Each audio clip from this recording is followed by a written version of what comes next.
श्रृंगार रस का उद्दीपन करने वाली बहुत सी साधन सामग्री भी भरी हुई थी। मोती की झालरें और स्थान स्थान पर झंडियां भी लगी हुई थी। चंदोबे तने हुए थे, सेजे बिछाई हुई थी और बैठने के लिए बहुत सुंदर सुंदर आसन लगाए हुए थे। धूप की सुगंध फैल रही थी। दीपक की शिखाएं जगमगा रही थी। स्थान स्थान पर फूलों के हार और चंदन रखे हुए थे। भगवान को अपने घर आते देख कुब्जा तुरंत हड़बड़ाकर अपने आसन से उठ खड़ी हुई और सखियों के साथ आगे बढ़कर उसने विधि पूर्वक भगवान का स्वागत सत्कार किया। फिर श्रेष्ठ आसन आदि देकर विविध उपचारों से उनकी विधि पूर्वक पूजा की। कुब्जा ने भगवान के परम भक्त उद्धव जी की भी समुचित रीति से पूजा की, परंतु वे उसके सम्मान के लिए उसका दिया हुआ आसन ही छूकर धरती पर ही बैठ गए। अपने स्वामी के सामने उन्होंने आसन पर बैठना उचित न समझा। भगवान श्री कृष्ण सच्चिदानंद स्वरूप होने पर भी लोकाचार का अनुकरण करते हुए तुरंत उसकी बहुमूल्य सेज पर जा बैठे। तब कुब्जा स्नान, अंगराग, वस्त्र, आभूषण, हार, गंध, इत्र आदि तांबुल और सुधासव आदि से अपने को खूब सजाकर लीलामयी लजीली मुस्कान तथा हाव भाव के साथ भगवान की ओर देखती हुई उनके पास आई। कुब्जा नवीन मिलन के संकोच से कुछ झिझक रही थी। तब श्याम सुंदर श्री कृष्ण ने उसे अपने पास बुला लिया और उसकी कंकड़ से सुशोभित कलाई पकड़कर अपने पास बैठा लिया और उसके साथ क्रीड़ा करने लगे। परीक्षित, कुब्जा ने इस जन्म में केवल भगवान को अंगराग अर्पित किया था। उसी एक शुभ कर्म के फलस्वरूप उसे ऐसा अनुपम अवसर मिला। कुब्जा भगवान श्री कृष्ण के चरणों को अपने काम संतप्त हृदय, वक्ष स्थल और नेत्रों पर रखकर उनकी दिव्य सुगंध लेने लगी और इस प्रकार उसने अपने हृदय की सारी आदि व्याधि शांत कर ली। वक्षः स्थल से सटे हुए आनंद मूर्ति प्रियतम श्याम सुंदर का अपनी दोनों भुजाओं से गाढ़ आलिंगन करके कुब्जा ने दीर्घ काल से बढ़े हुए विरह ताप को शांत किया। परीक्षित, कुब्जा ने केवल अंगराग समर्पित किया था। उतने से ही उसे उन सर्वशक्तिमान भगवान की प्राप्ति हुई जो कैवल्य मोक्ष के अधीश्वर है और जिनकी प्राप्ति अत्यंत कठिन है। परंतु उस दुर्भगा ने उन्हें प्राप्त करके भी ब्रज गोपियों की भांति सेवा न मांग कर यही मांगा, प्रियतम आप कुछ दिन यही रहकर मेरे साथ क्रीड़ा कीजिए, क्योंकि हे कमल नयन, मुझसे आपका साथ नहीं छोड़ा जाता। परीक्षित, भगवान श्री कृष्ण सबका मान रखने वाले और सर्वेश्वर है। उन्होंने अभिष्ट वर देकर उसकी पूजा स्वीकार की और फिर अपने प्यारे भक्त उद्धव जी के साथ अपने सर्व सम्मानित घर पर लौट आए। परीक्षित, भगवान ब्रह्मा आदि समस्त ईश्वरों के भी ईश्वर हैं। उनको प्रसन्न कर लेना भी जीव के लिए बहुत ही कठिन है। जो कोई उन्हें प्रसन्न करके उनसे विषय सुख मांगता है वह निश्चित ही दुर्बुद्धि है, क्योंकि वास्तव में विषय सुख अत्यंत तुच्छ नहीं के बराबर है।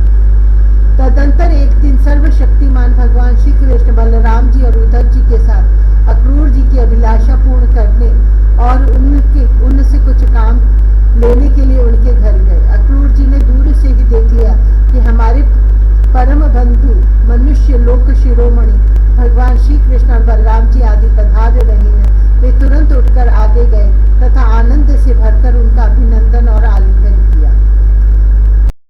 अक्रूर जी ने भगवान श्री कृष्ण और बलराम जी को नमस्कार किया तथा उद्धव जी के साथ उन दोनों भाइयों ने भी उन्हें नमस्कार किया। जब सब लोग आराम से आसनों पर बैठ गए तब अक्रूर जी उन लोगों की विधिवत पूजा करने लगे। परीक्षित, उन्होंने पहले भगवान के चरण धोकर चरणों तक सिर पर धारण किया, फिर अनेकों प्रकार की पूजा सामग्री, दिव्य वस्त्र, गंध, माला और श्रेष्ठ आभूषणों से उनका पूजन किया।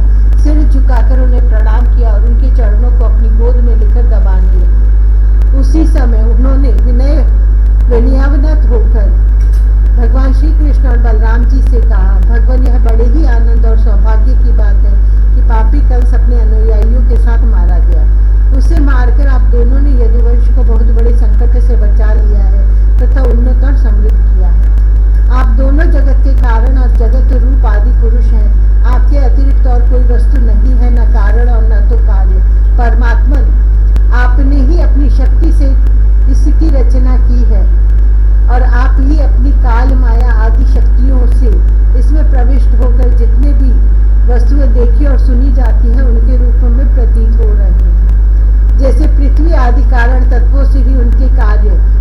स्थावर जंगम शरीर बनते हैं। वे उनमें अनुप्रविष्ट से होकर अनेक रूपों में प्रतीत होते हैं, परंतु वास्तव में वे कारण रूप ही हैं। इसी प्रकार हैं तो केवल आप ही, परंतु अपने कार्य रूप जगत में स्वेच्छा से अनेक रूपों में प्रतीत होते हैं। यह भी आपकी एक लीला ही है। प्रभु, आप रजोगुण, सत्वगुण और तमोगुण अपनी शक्तियों से क्रमशः जगत की रचना, पालन और संहार करते हैं, किंतु आप उन गुणों से अथवा उनके द्वारा होने वाले कर्मों से बंधन में नहीं पड़ते, क्योंकि आप शुद्ध ज्ञान स्वरूप हैं। ऐसी स्थिति में आपके लिए बंधन का कारण ही क्या हो सकता है। प्रभु, स्वयं आत्म वस्तु में स्थूल देह, सूक्ष्म देह आदि उपाधियां न होने के कारण न तो उसमें जन्म मृत्यु है और न किसी प्रकार का भेदभाव। यही कारण है कि न आप में बंधन है और न मोक्ष। आप में अपने अपने अभिप्राय के अनुसार बंधन या मोक्ष की जो कुछ कल्पना होती है, उसका कारण केवल हमारा अविवेक ही है। आपने जगत के कल्याण के लिए यह सनातन वेद मार्ग प्रकट किया है। जब जब इसे पाखंड पथ से चलने वाले दुष्टों के द्वारा क्षति पहुंचती है, तब तब आप शुद्ध सत्वमय शरीर ग्रहण करते हैं। प्रभु, वही आप इस समय अपने अंश श्री बलराम जी के साथ पृथ्वी का भार दूर करने के लिए यहाँ वसुदेव जी की घर अवतीर्ण हुए हैं। आप असुरों के अंश से उत्पन्न नाम मात्र के शासकों की 100 अक्षौहिणी सेना का संहार करेंगे और यदुवंश के यश का विस्तार करेंगे। इंद्रियातीत परमात्मा, सारे देवता, पितर, भूतगण और राजा आपकी मूर्ति हैं। आपके चरणों की धोवन गंगा जी तीनों लोकों को पवित्र करती है। आप सारे जगत के एकमात्र पिता और शिक्षक हैं। वही आज आप हमारे घर पधारे, इसमें संदेह नहीं कि आज हमारे घर धन्य धन्य होगा। उनके सौभाग्य की सीमा न रही। प्रभु, आप प्रेमी भक्तों के परम प्रियतम, सत्य वक्ता, अकारण हेतु और कृतज्ञ हैं। जरा सी सेवा को भी मान लेते हैं। भला ऐसा कौन सा बुद्धिमान पुरुष है जो आपको छोड़कर किसी दूसरे की शरण में जाएगा। आप अपना भजन करने वाले प्रेमी भक्त की समस्त अभिलाषाएं पूर्ण कर देते हैं, यहाँ तक कि जिसकी कभी क्षति और वृद्धि नहीं होती, जो एक रस है, अपने उस आत्मा का भी आप दान कर देते हैं। भक्तों के कष्ट मिटाने वाले और जन्म मृत्यु के बंधन से छुड़ाने वाले प्रभु, बड़े बड़े योगीराज और देवराज भी आपके स्वरूप को नहीं जान सकते, परंतु हमें आपका साक्षात दर्शन हो गया। यह कितने सौभाग्य की बात है। प्रभु, हम स्त्री, पुत्र, धन, स्वजन, गेह और देह आदि के मोह की रस्सी से बंधे हुए हैं। अवश्य ही यह आपकी माया का खेल है। आप कृपा करके इस गाढ़ बंधन को शीघ्र काट दीजिए। श्री सुखदेव जी कहते, परीक्षित, इस प्रकार भक्त क्रूर जी ने भगवान श्री कृष्ण की पूजा और स्तुति की। इसके बाद भगवान श्री कृष्ण ने मुस्कुराकर अपनी मधुर वाणी से उन्हें मानो मोहित करते हुए कहा। भगवान श्री कृष्ण ने कहा, तात, आप हमारे गुरु, हितोपदेशक और चाचा हैं। हमारे वंश में अत्यंत प्रशंसनीय और हमारे सदा के हितैषी हैं। हम तो आपके बालक हैं और सदा ही आपकी रक्षा, पालन और कृपा के पात्र हैं। अपना परम कल्याण चाहने वाले मनुष्यों को आप जैसे परम पूजनीय और महाभाग्यवान संतों की सर्वदा सेवा करनी चाहिए। आप जैसे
मैं देखती हूँ कि जो लोग इस संसार से डरे हुए हैं उनके लिए तुम्हारे चरण कमलों के अतिरिक्त और कोई शरण और कोई सहारा नहीं।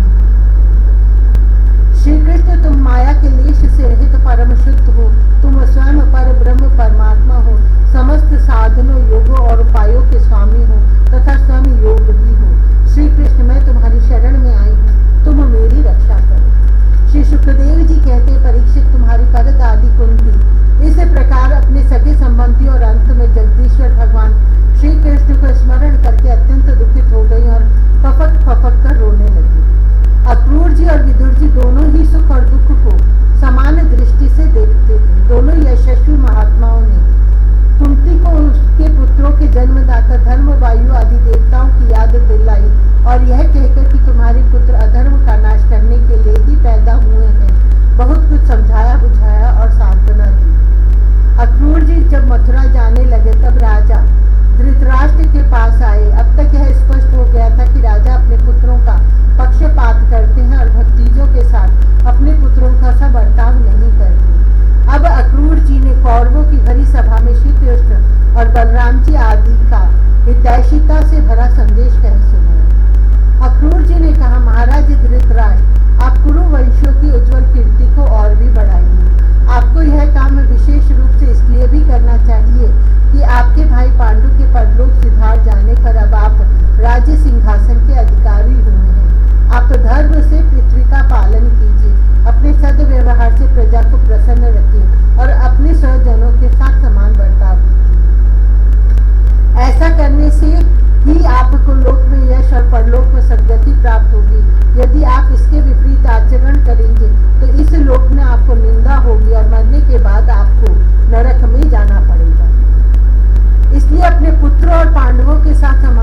शक्तिशाली, मैं उन्हीं परमेश्वरीय शक्तिशाली प्रभु को नमस्कार करता हूँ। श्री सुखदेव जी कहते हैं, इस प्रकार अक्रूर जी महाराज धृतराष्ट्र का अभिप्राय